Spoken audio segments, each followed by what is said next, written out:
आज हम लोग कॉम्प्लेक्स नंबर स्टार्ट करेंगे क्लास 11th के मैथ का, जिसमें कि हम लोगों का पहला क्लास ही है। ये स्टार्टिंग से हम लोग कॉम्प्लेक्स नंबर को जानेंगे और इसके पहले हम सेट थ्योरी पढ़ा रहे थे, जिसमें कि बहुत सारा सेट थ्योरी आपको बताए थे। तो सेट थ्योरी भी चलते रहेगा एक क्लास, और एक क्लास कॉम्प्लेक्स नंबर चलेगा।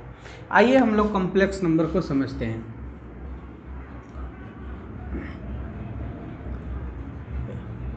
सिलेबस मैंने पहले बता दिया था। कॉम्प्लेक्स नंबर अलजेब्रा का एक चैप्टर है। इस अलजेब्रा चैप्टर में हम लोग कॉम्प्लेक्स नंबर जो देखेंगे, इसमें हम लोगों को द्विघात समीकरण को एक साथ रखते हुए समझना है, और ये जो है बहुत ही इम्पोर्टेंट क्लास है। इससे हम लोगों का बहुत सारा सॉल्यूशन होगा, जो कि क्वाड्रेटिक इक्वेशन के साथ भी होगा।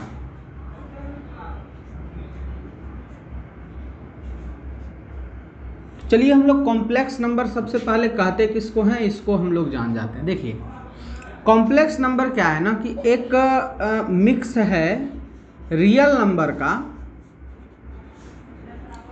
और एक इमेजिनरी नंबर का।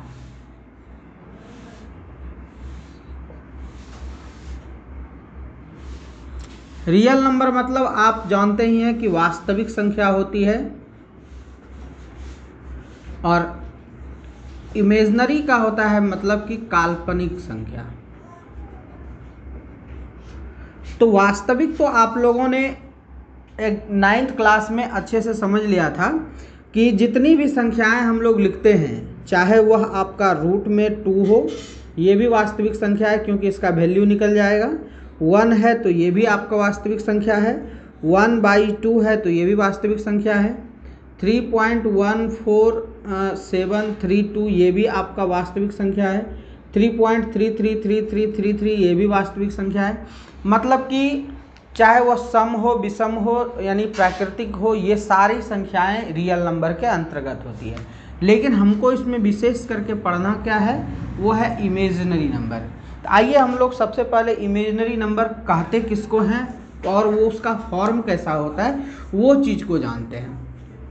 तो देखिए सबसे पहले हम लोग इमेजिनरी नंबर को जानने के लिए हर चीज़ रियल नंबर में सबसे पहले हमको समझना होगा। जैसे √2 है, ये वैल्यूबल है, फाइंड कर सकते हैं। √1 है, इसको हम लोग फाइंड कर सकते हैं।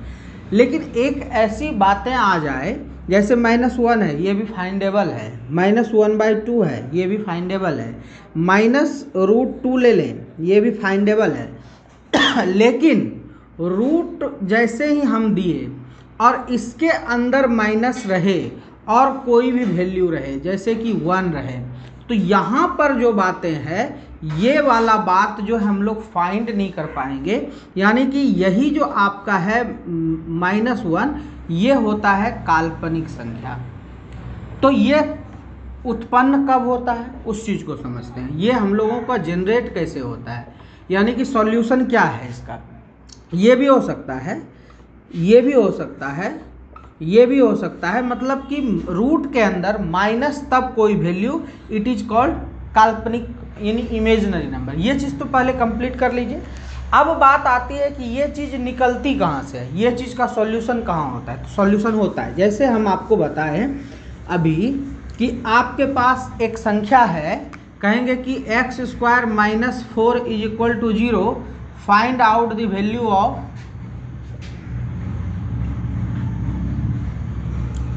x का वैल्यू ज्ञात कीजिए। तो आप लोग क्या कीजिएगा, x² को राइट साइड ले जा करके 4 कर दीजिएगा और x = √4 कीजिएगा, और x का 2 वैल्यू निकालिएगा, एक प्लस माइनस। 10th तक हम लोग प्लस वैल्यू केवल लेते थे, यहाँ माइनस भी लेना है। तो x का वैल्यू कहेंगे कि एक -2 है और एक 2 है। या इसको और भी तरीके से फाइंड करेंगे कि x² - 4 जो है, इसको हम लोग 2 का स्क्वायर कर देंगे, = 0 कर देंगे। इस फॉर्म को a कह देंगे, इस फॉर्म को b कह देंगे। तो ये हो जाएगा a - b × a + b के फॉर्म में। ए के स्थान पर है x माइनस 2 और 1 के जगह पे हो जाएगा x plus 2 is equal to 0 हो जाएगा, यानी x minus 2 is equal to 0, x plus 2 is equal to 0, मतलब कि x minus 2 is equal to 0 है तो x इज इक्वल टू 2 हो जाएगा, और x plus 2 is equal to 0 है तो x is equal to minus 2 हो जाएगा। तो एक वैल्यू 2 हो गया, एक वैल्यू माइनस 2 हो गया। लेकिन ये तो माइनस का वैल्यू है, इसी को हम क्या करते हैं, यदि आपको कह दें कि x square plus 4 is equal to 0 है, तब find out the value of x, तब हम लोग x का वैल्यू कैसे निकालेंगे, तो x इज इक्वल टू हो जाएगा -4। अब यहाँ से कहोगे कि आप लोग 10th में क्या करते थे कि मान ऋणात्मक है इसलिए यह अमान्य है, लेकिन अब इसको मान्य बनाना है, तो x इज इक्वल टू ये क्या हो जाएगा √4। तो ऐसे प्रश्न का सॉल्यूशन करने के लिए ही हम लोग इमेजनरी नंबर लेते हैं। तो वो इमेजनरी नंबर क्या होता है, चलिए हम लोग इमेजनरी नंबर को देख लेते हैं। तो इमेजनरी नंबर का कहना है कि √-1 इज इक्वल टू होता है i, क्या होता है i, और इसका पूरा नाम होता है आयोटा, क्या होता है आयोटा, और इसको ही हम लोग कहते हैं इमेजिनरी नंबर। ठीक है, ये हो गया हम लोगों का इमेजिनरी नंबर। अब हम लोगों का इसी आई पर खेल चलेगा जो कि हम लोगों को इसमें पढ़ना है। तो हम लोग क्या कहेंगे, the value of -1 is known as iota and it is written by I, यानी कि the value of √1 is iota, इसको हम लोग आयोटा कहते हैं। कोई कहे कि √-1 क्या है, तो बोलेंगे iota, and it is denote bye,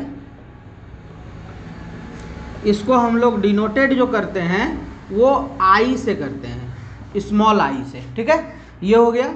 और it is called imaginary number, ये आपका डेफिनेशन हो गया। ये हम लोगों का इमेजिनरी नंबर है, क्या है ये, काल्पनिक संख्या है।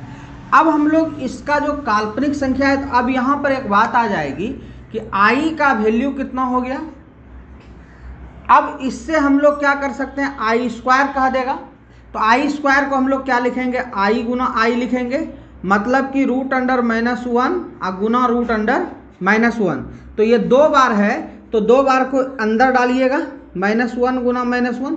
क्यों, ये चीज़ आप 10th में जानते हो, आप जानते होंगे कि √2 गुना √2 यदि करेंगे तो ये रूट के अंदर 2 बार 2 को लिख सकते हैं, और जब 2 बार लिखेंगे तो ये 2 बार जो लिखे इसको एक बार बाहर कर देंगे। मीन्स क्या हो गया कि आई स्क्वायर का जो वैल्यू है वो कितना हो जाएगा, -1।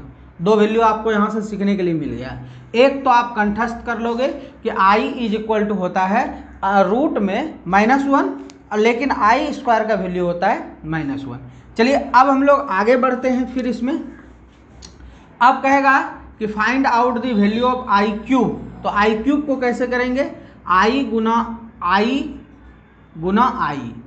अब एक स्टेप को सटा दीजिए, आई स्क्वायर गुना आई हो जाएगा। ये आई स्क्वायर का वैल्यू हमने ज्ञात कर रखा, अब क्या हो जाएगा ये -i, मीन्स आई क्यूब का वैल्यू कितना हो गया, -i, कितना हो गया, -i।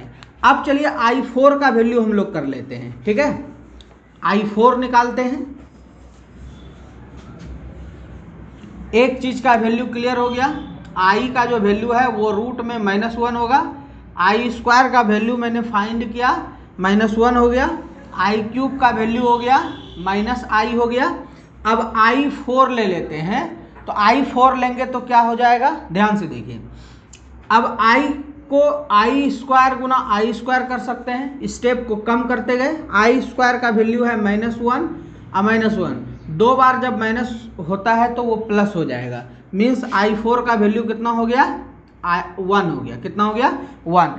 अब यहाँ पर एक चीज़ और याद कर लीजिए, यदि 4 है तो कितना आया, 1 आया। हम 8 ले लेते हैं, कितना ले लेते हैं, 8, तो i पर पावर 4 इंटू आई पर पावर 4 हो जाएगा। i पर पावर 4 का वैल्यू 1 है, तो ये भी कितना हो जाएगा, 1, यानी i पर पावर 8 का भी वैल्यू कितना हो गया, 1। तो इस रूप में आप यहाँ पर देखिए 4 के मल्टीप्लाई में n लगा दो, यानी 4, 8, 12, 16 जितना भी ले सकते हैं। i to the power 4n is equal to value होता है 1। ये आपका एक फॉर्मूला हो गया कि i to the power 4n is equal to 1, where जहाँ n is equal to natural number. Natural number का मतलब क्या हो गया? प्राकृतिक संख्या कुछ भी रखिए, 1, 2, 3, 4 अनंत तक, तो वैल्यू कितना आएगा? 1 आएगा। ये है आपका आयोटा का काम, ठीक है। अब इसी में आपको कहेगा कि i पर पावर -2 का वैल्यू कितना होगा। तो -2 जैसे ही कह दिया आपको, आप क्या करोगे? ये इन्वर्स हो गया, इन्वर्स नीचे आ जाता है। इसके लिए सबसे पहले ये याद रखें कि यदि x पर पावर -1 है तो ये नीचे आ जाएगा, x टू द पावर 1 नीचे आ जाएगा, बटे में आ जाएगा, माइनस हटेगा। तो यदि x टू द पावर -2 है तो ये 1 ऊपर चला जाएगा और x 2 पावर नीचे आ जाएगा, यानी x पर -n है तो x to the power n हो जाएगा, माइनस हट करके बस बटे में आ जाएगा। यहाँ i पर -2 है तो इसको 1/i पर 2 लिख सकते हैं।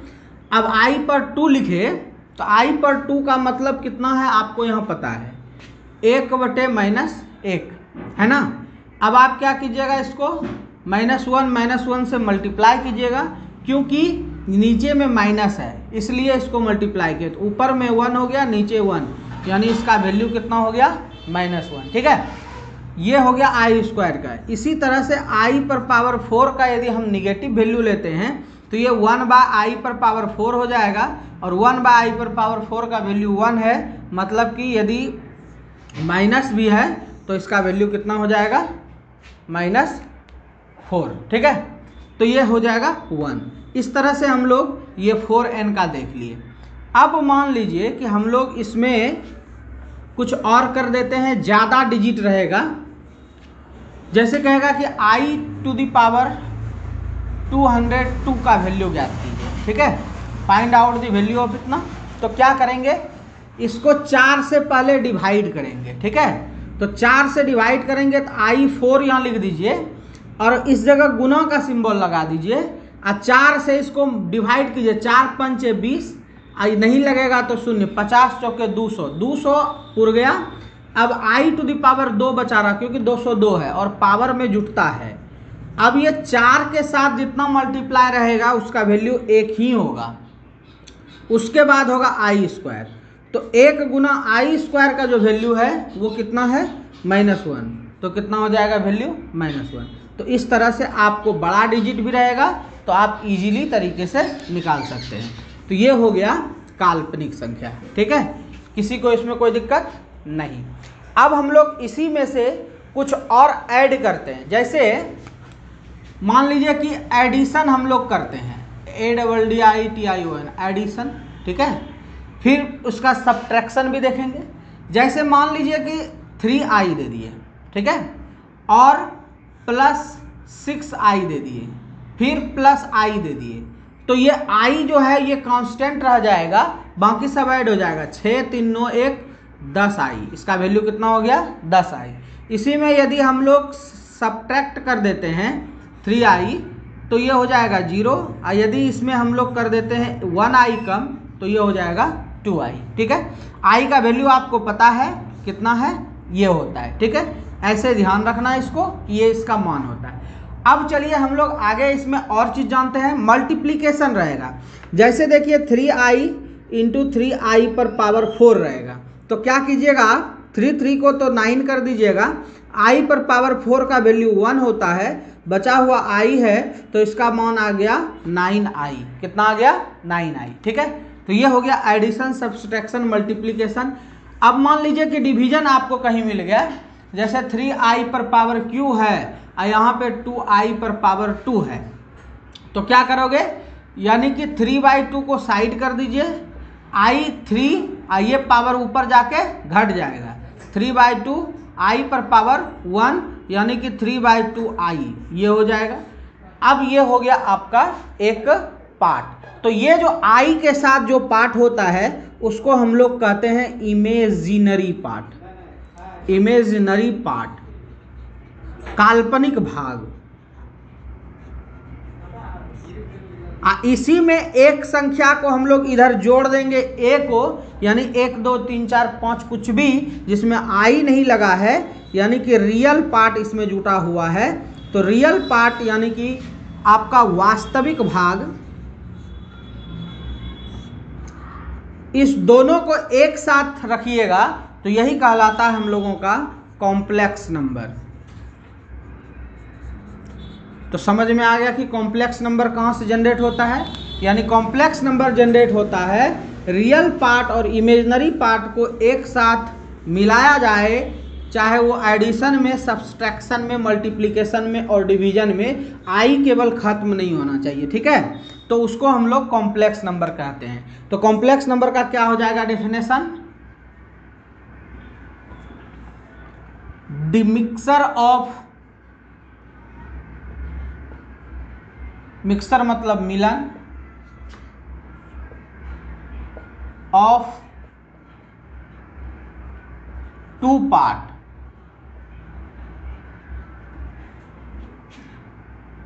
यहां पे ए नंबर में real part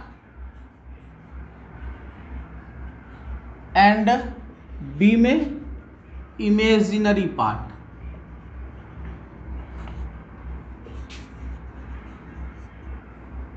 which are following,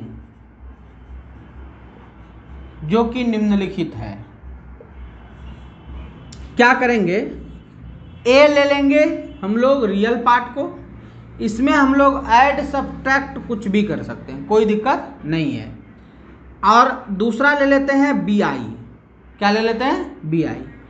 तो माइनस नहीं लेंगे क्योंकि हो सकता है कि बी का वैल्यू माइनस ही आ जाए कभी। तो ये जो बी आई है ये आई के साथ जुटा हुआ है और ये जो है बिना आई का है। तो जो आई के साथ है वो इमेजिनरी पार्ट है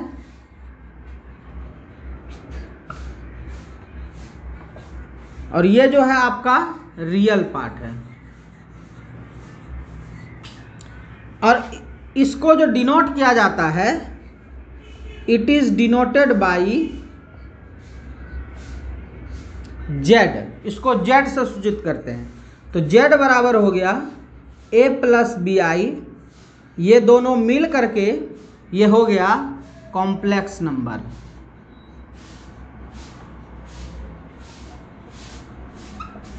तो यही होता है कॉम्प्लेक्स नंबर का डेफिनेशन। एग्जाम्पल हम लोग ले लेते हैं। जैसे हम लोग एग्जाम्पल ले लिए 2 प्लस ये मान लो b है 3i, तो ये हो गया आपका कॉम्प्लेक्स नंबर। जैसे 5 आप प्लस के जगह मान लीजिए कि इस बार जो 3 है यानी b है वो -6 है, -6i मतलब 5 + -6i, 5 - 6i, ये क्या हो जाएगा? Complex number. कुछ भी ले सकते हैं, x - 3i, ये भी आपका क्या हो जाएगा? कॉम्प्लेक्स नंबर हो गया। तो कॉम्प्लेक्स नंबर में दो पार्ट होती है, एक होता है रियल पार्ट, एक होता है इमेजिनरी पार्ट। अब इसमें एक रियल वैल्यू निकलती है और एक इमेजिनरी वैल्यू निकलती है। तो यदि ये क्वेश्चन है, कहेगा कि what is the real part and what is the imaginary part, तो कहेंगे real part is equal to 2, imaginary part तो इसको आधा लिख सकते हैं, ठीक है, IMZ लिख सकते हैं, IMZ part is equal to 3i, ठीक है, ये होता है। अब यहाँ पर एक बात और है, यदि ये क्वेश्चन में कहे तो क्या करेंगे? ये आपका रियल पार्ट जो है, ये रियल पार्ट आपका 5 हो गया और इमेजिनरी पार्ट जो है ये आपको z तक लिखना है, ये सॉरी माइनस तक लिखना है, यानी -6i, क्योंकि इसके साथ जो कोफिशिएंट है वो माइनस में ऑपरेशन है। तो ये हो गया आपका कॉम्प्लेक्स नंबर। चलिए अब हम लोग कॉम्प्लेक्स नंबर में और भी चीज़ें जानते हैं जो कि कॉम्प्लेक्स नंबर में हम लोगों को यूज होने वाला है, ठीक है। अब देखिए यहाँ पर एक है कंजुगेट पार्ट, या फिर कंजुगेट करते हैं किसी भी कॉम्प्लेक्स नंबर को, ठीक है।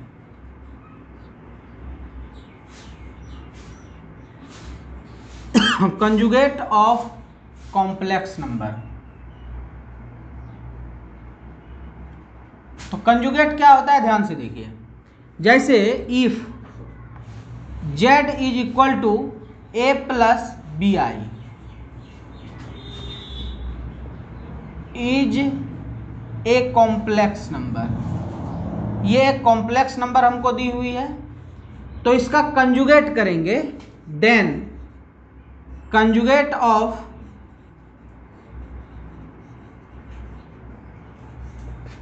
Complex number is equal to, ये जो a का वैल्यू है a के बाद माइनस हो जाएगा बी आई, एंड इफ यदि Z A minus B I रहता, क्या रहता, a माइनस बी आई, तो क्या करते, साइन को चेंज कर देते। ठीक है, तो ये जो हुआ, तो ये अब हम समझते हैं इसमें, इसका जो सिंबल होता है, the symbol of conjugate is, Z पर बार लगा देंगे ऐसे, तो ये हो गया जेड पर बार, यानी कि ये आपका हो जाएगा कंजुगेट। अब यहां पर एक बार और कंजुगेट यदि कर दें हम, ठीक है, जैसे कि इतना हो गया, अब एक बार और कंजुगेट कर देते हैं इसको, तो ये माइनस से फिर बदल के किस में आ जाएगा, प्लस में। तो यहाँ पर एक प्रॉपर्टीज बन गया, क्या प्रॉपर्टीज बन गया, कि यदि हम जेड को 2 बार कंजुगेट कर दें तो उसका वैल्यू जेड हो जाता है। क्या हो जाता है, जेड हो जाता है। क्लियर हो गया, ये आपका नोट में याद रखना है। ऑब्जेक्टिव में आ जाए कि if we have given any value of Z means Z is a complex number, then double conjugate of complex number is also same complex number, यानी कि 2 बार कंजुगेट हम लोग कर दें तो उसका वैल्यू हो जाता है जेड। ठीक है, ये तो एग्जाम्पल से ही समझा दिए। जैसे कि हम मान लो कि लेते हैं Z is equal to 3 + 5i, तो कहेगा find the conjugate, find the conjugate, तो कंजुगेट का सिंबल ऐसे हो गया, तो ये हो जाएगा 3 - 5i। अब फिर कहेगा कि अगेन फाइंड कंजुगेट, तो डबल कंजुगेट हो जाएगा, तो ये 3 + 5i हो जाएगा। तो हो गया ना कि z बराबर होगा डबल कंजुगेट z के। ठीक है, स्क्रीनशॉट कीजिए। नेक्स्ट,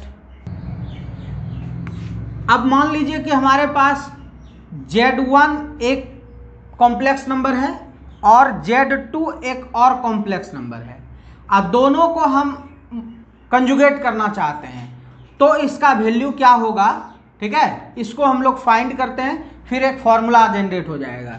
तो इसके लिए क्या करते हैं, सबसे पहले लेट कर लेते हैं z1 इज इक्वल टू, देखिए z1 लेट किया है तो a1 हो जाएगा, अब प्लस b1 हो जाएगा, क्योंकि दो वैल्यू है इसमें, तो a1 b1, और यहाँ क्या होता है, i होता है, तो ये हो गया z1, एंड दूसरा z2 क्या हो जाएगा, अब a2 हो जाएगा, अब प्लस b2 का i हो जाएगा।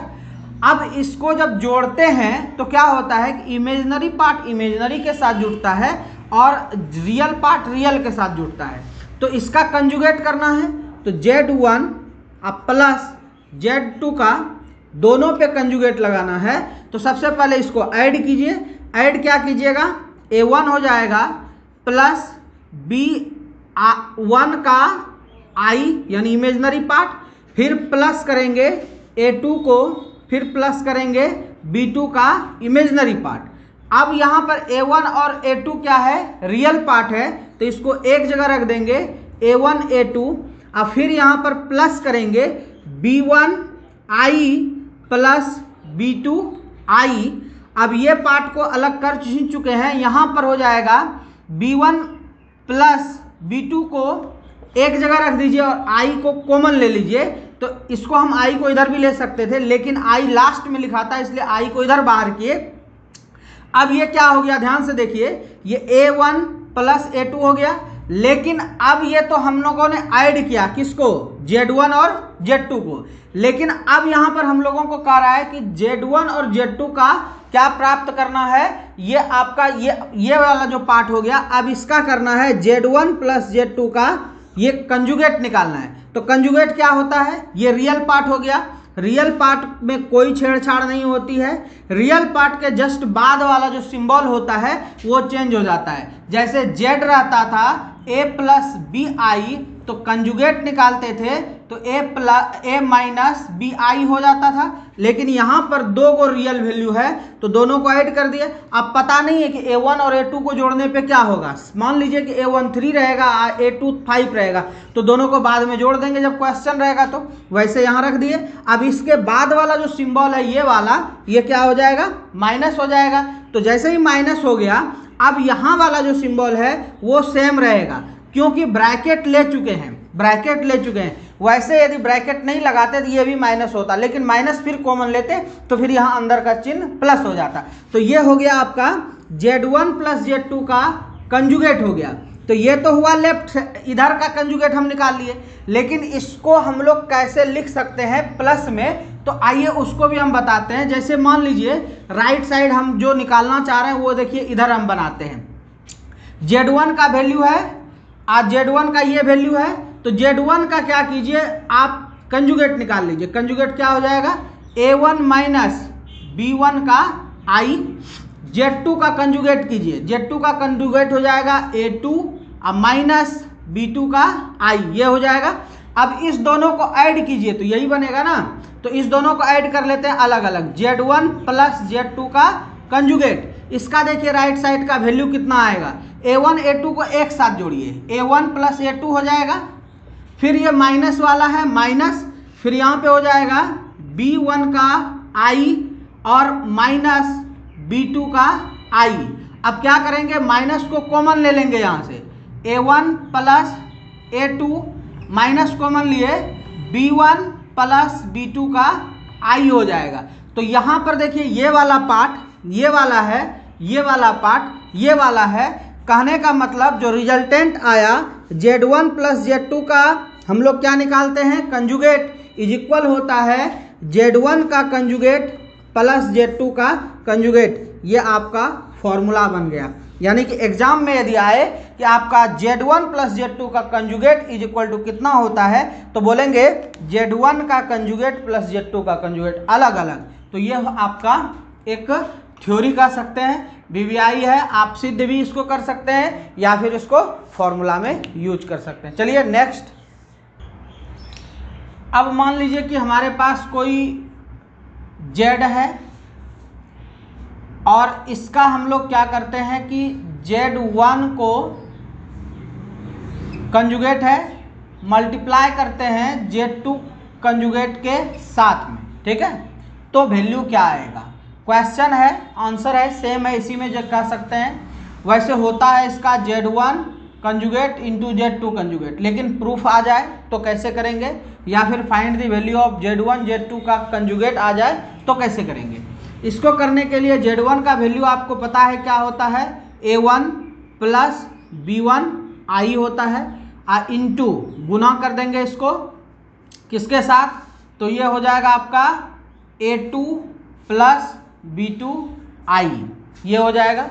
अब इसको क्या करेंगे, गुना करेंगे, a1 a2 एक साथ हो जाएगा, प्लस इसको कीजिए गुना, तो ये क्या हो जाएगा, ये आपका हो जाएगा b1 i और a2, ठीक है, प्लस इसको कीजिए, ये हो जाएगा a1, फिर ये हो जाएगा आपका b2 i और फिर इसको कीजिए प्लस में, तो ये क्या हो जाएगा b1 b2 और ये i गुना i का स्क्वायर।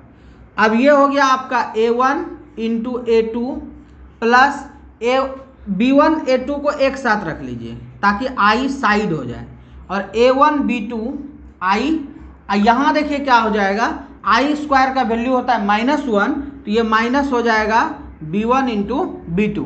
ये हो गया आपका इस दोनों का गुना करने पर, ठीक है। अब क्या करते हैं, अब हम लोग करते हैं इसको, इसमें देखिए दो पार्ट, ये वाला आपका इधर ला सकते हैं क्योंकि ये दोनों रियल पार्ट है, ये इमेजिनरी पार्ट है, a1 a2 minus b1 b2, ये हो गया, और यहाँ पर हो गया plus b1 a2 i common ले लीजिएगा, प्लस A1 B2 I, ये आपका हो गया ये दोनों। अब हम लोग क्या करते हैं, इसको अलग अलग करते हैं, Z1 और Z2 को करते हैं, Z1 इंटू Z2, तो अलग अलग।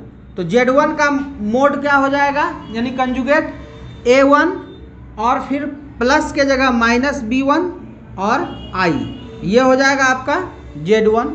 Z2 में क्या हो जाएगा, A2 माइनस Z2 का वैल्यू B2I, मल्टीप्लाई करो A1 A2, फिर इसको कीजिए इसके साथ, माइनस में होगा B1 A2I, इसको कीजिए इसके साथ, माइनस में क्या हो जाएगा A1 B2 A1 B2I, minus minus plus B1 B2 B1 B2I Guna I का स्क्वायर, कितना हो गया A1 फिर A2, ये दोनों I वाला टर्म है, इसको हम लोग कॉमन लेंगे बाद में, ठीक है। इधर वाला देखिए फॉर्म कितना हो जाएगा, यहाँ पर जो आपका है ये वाला फॉर्म I स्क्वायर, ये पुनः माइनस हो जाएगा, और यहाँ पर देखिए माइनस वाला हो गया, तो इसमें भी आपको ये B1 B2 जो है ये माइनस में दिखेगा, और ये दोनों को एक साथ हम लोग कर लेंगे, माइनस कॉमन लेंगे तो प्लस हो जाएगा, यानी कि Z1 और Z2 जो है ये आपका मॉडुलस इसके साथ हो जाता है, मतलब Z1 इंटू Z2 का कंजुगेट, फिर Z1 का कंजुगेट इंटू Z2 का कंजुगेट, ये हो जाता है। तो ऐसे हम लोग इसका मल्टीप्लाई निकालते हैं। आइए अब कुछ क्वाड्रेटिक इक्वेशन को सॉल्व कर देते हैं, तब आप लोग सारा सॉल्यूशन इससे कर सकते हैं। चलिए अब हम लोग कुछ सॉल्यूशन करते हैं।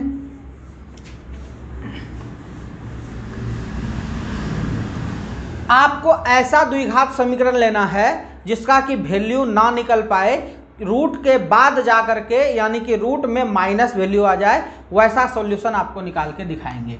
जैसे देखिए x square plus 3x plus 4 is equal to 0 लेते हैं, तो इसको आप सॉल्यूशन करके देखिए, d का जो मान होता है श्रीधराचार्य विधि से, d का मान 0 से बड़ा होना चाहिए और 0 होना चाहिए, तब वैल्यू निकालते थे, लेकिन 0 से कम होना चाहिए, ये चीज़ को देखना है। तो d बराबर क्या होता है, b square minus 4ac, b का वैल्यू है 3 का स्क्वायर, 4 1 4, ये हो गया 9 माइनस 16 माइनस 7, यही सॉल्यूशन करेंगे हम लोग कॉम्प्लेक्स नंबर में। तो क्या हो जाएगा, here a is equal to 1, b is equal to 3, c is equal to 4, तो d इज इक्वल टू हम लोग निकाले हुए हैं b स्क्वायर माइनस 4ac के मदद से माइनस 7 होता है, इसलिए x is equal to minus B plus minus root D बटे 2a, ये होता है माइनस b, तो माइनस 3 हो जाएगा, प्लस माइनस d का वैल्यू कितना है माइनस 7 बाय 2 इंटू a का वैल्यू है 1, माइनस 3 प्लस माइनस रूट 7 है, तो आप इसको लिख सकते हैं 7 इंटू माइनस 1 बाय 2 इंटू 1, यानी कि 2 लिख सकते हैं नीचे में। ये जो माइनस 1 लिखे, कैसे लिखे, 7 गुना माइनस 1 लिखेंगे, तो 7 इंटू माइनस 1 जो होगा वो माइनस 7 रूट के अंदर हो जाएगा, इसका वैल्यू अब लगा देंगे हम लोग, तो क्या हो जाएगा माइनस 3 प्लस माइनस रूट 7, और इसका मान होता है i, अब बटे नीचे हो गया 2, तो क्या कहेंगे इसको, यहाँ पे चुकी में लगा दीजिएगा कि root minus 1 is equal to होता है i, क्या होता है i। अब क्या हो जाएगा, इसलिए दो वैल्यू होता है, एक अल्फा में प्लस वैल्यू ले लीजिए 3 प्लस रूट 7 i बाई 2, अब बीटा में ले लीजिए सेकेंड वैल्यू, तो क्या हो जाएगा माइनस 3 माइनस वाला रूट 7 i बाय 2, बाकी जो था वो आपका पुराना क्लास 10th का ही, बस इसमें केवल आई लग गया, मीन्स आयोटा लग गया, और आपका सॉल्यूशन हो गया। तो इस तरह से हम लोग कॉम्प्लेक्स नंबर का सॉल्यूशन करते हैं। इसमें और भी बहुत सारी चीज़ें हैं, उसको हम लोग नेक्स्ट क्लास में देखेंगे। आज हम लोगों ने आई का वैल्यू सीखा, कॉम्प्लेक्स नंबर का डेफिनेशन सीखा, रियल पार्ट इमेजिनरी पार्ट सीखा, और आई से रिलेटेड क्वाड्रेटिक इक्वेशन सॉल्व कैसे करते हैं, दो कॉम्प्लेक्स नंबर को जोड़ना कैसे वो बताए, दो कॉम्प्लेक्स नंबर को घटाना कैसे वो बताए, दो कॉम्प्लेक्स नंबर को गुने कैसे करना है वो बताए। ठीक है। तो और भी चीज़ें हैं इसमें, इन्वर्स भी बता दिए कि यदि i पर -2 लगा हुआ रहे तो उसको कैसे सॉल्व करेंगे। तो चलिए आज के क्लास में बस इतना ही, अगले क्लास में फिर आपको कॉम्प्लेक्स नंबर में जो भी छूटी हुई चीज़ें एनसीईआरटी का है वो सब सॉल्यूशन करा देंगे। मिलते हैं अगले क्लास में, तब तक के लिए बाय।